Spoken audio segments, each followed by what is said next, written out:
Hello, Starseeds. I hope you are all doing beautifully, and welcome to this episode of Astrology Chats. We're going to talk all about the Pleiades, the seven sisters of the stars, and Aldebaran. And we're going to close it with the Silver Gate portal. I am so very excited to finally share this presentation on the seven sisters of the Pleiades with you. And of course, the bullseye of Taurus, Aldebaran. This is an especially special presentation because both of these star formations are found in the constellation of Taurus. Venus and her counterparts, such as Aphrodite, Hathor, Inanna, Freya, have all been the rulers of Taurus since ancient times. While Venus and her many sisters have always embodied love goddesses and embodied the force of erotic love, they have also, all of them, been mothers and have therefore represented the triple goddess.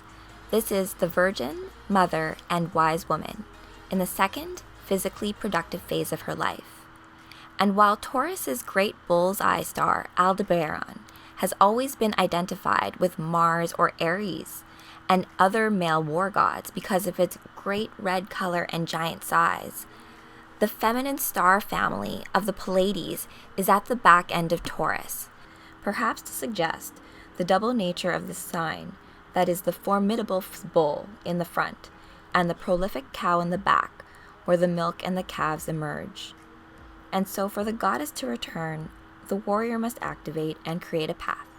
And with that, I bring you my presentation. This is a presentation on this episode of Astrology Chats all about the Pleiades and Aldebaran and the Silver Gate portal. Our agenda begins with the seven sisters of the Pleiades, followed by a focus on Aldebaran, which is the bullseye of Taurus, and then we're going to end this presentation on the Silver Gate portal. First, I'm going to start with some great facts about the seven sisters of the Pleiades. There are at least 40 stories across the globe and cross-culturally about the seven sisters of the stars. The Pleiades originated 100 million years ago and is situated nearly 440 light years away from the Earth as an open astral cluster in the constellation of Taurus. The season of navigation began with their heliacal rising. Not quite sure if I pronounced that exactly right. But the rising of these stars signaled the beginning of the navigational season. What I really like about the seven sisters and the idea of the seven sisters being this star formation in the sky is that they, along with the moon, have been ancient symbols or wayfarers or points in the sky for people to look up to and guide them. Who are the sisters of the stars? First, we have Maya, who is the eldest sister, and she's the mother of the god Hermes, or Mercury, the winged messenger of the gods. Next, we have Alison, which is considered the leader, and married the son of the morning star. Sterope was loved by Ares, the god of war, and birthed the king of Pisa. Tegeta, loved by Zeus and mother of the Spartans. Celaeno, considered the swarthy or the dark one. Electra, who was loved by Zeus and bore him two sons, Dardanos, ancestor of the Trojan royal family, and Iason, founder of the Samothracan mysteries. The Samothracans were all about those epic orgy dance parties, all full of wine and libels and things like that. And finally, we have Merope, the hidden sister, and in some myths, the goddess who fell in love with a mortal. In ancient Egyptian myth, the seven Pleiades are also known as the seven Hathors, the divine cow whose milk is represented by the Milky Way galaxy. The Pleiades, along with Aldebaran, are said to provide intel to starseeds regarding their mission in this incarnation. If one follows the three stars of Orion's belt from left to right in the northern hemisphere, or from right to left in the southern, The first bright star found by continuing that line is Aldebaran. Aldebaran is a symbol of masculine and leadership energy in the astrological birth chart. Aldebaran means he who follows, as he follows the Pleiades in the sky. But I do have an additional interpretation of Aldebaran as being the expression of masculine warrior energy. Aldebaran is also known as Alpha Taurus, the Watcher of the East and one of the 4 royal stars. Aldebaran inspires us to take the physical action required to manifest our visions. JFK and Clint Eastwood both have Aldebaran conjunct the sun. I actually first discovered Aldebaran when I was looking at JFK's chart because his position with Aldebaran pretty much foretold the fact that the bullseye was very much expressed in the way that he lived his life. And also the fact that he had a lot of Taurus in his chart. There's a lot of fatalistic qualities in terms of the way of him expressing warrior masculine energy. Now, I'm going to tie all of this mythos between the 7 sisters and Aldebaran together and what this means from a Silvergate portal perspective. As I mentioned before, when you take a look at Orion's belt, they give you a direct line of sight towards Aldebaran, which sits in the bullseye of Taurus.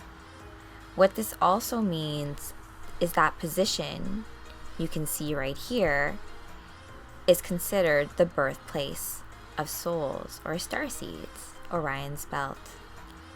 This is considered the Silver Gate, the idea of coming into this plane of existence.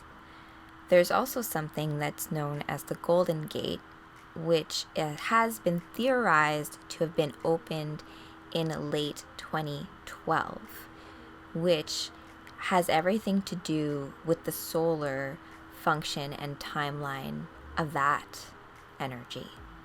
So these 2 energies of the Golden Gate and the Silver Gate being open and especially active at this time means that any dreams that you may be having at this time as a result of Aldebaran and the Star Sisters making their transit astrologically is likely to give you some information about what you are meant to do as far as your purpose is or your mission is here in this existence.